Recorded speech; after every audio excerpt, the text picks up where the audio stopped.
আজকে আলিজা রান্না করবে, মাছকে ম্যারিনেট করে রাখছি। কি কি উপাদান দিয়ে ম্যারিনেট করছো বলো? হলুদ, মরিচ, জিরা, লবণ।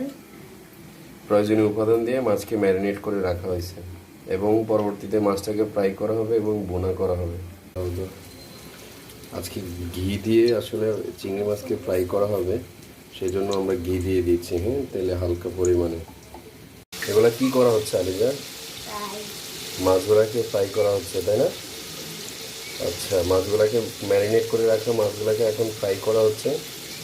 ফ্রাইটা একটু ভালোভাবে করে নেবেন, তাহলে খেতে টেস্টি হবে। ফ্রাই করা মাছগুলোকে হালকা আছে একটু ভুনা করে নেব। হ্যাঁ, ভুনা করে নিলে খেতে অনেক টেস্টি হবে। দেখেন কালারটা খুবই চমৎকার হয়েছে। আপনারাও বাসায় এইভাবে ট্রাই করতে পারেন। রান্নার একদম শেষ পর্যায়ে একটু পরে রান্না আগুন বন্ধ করে দিবে এবং রান্না কমপ্লিট হয়ে যাবে।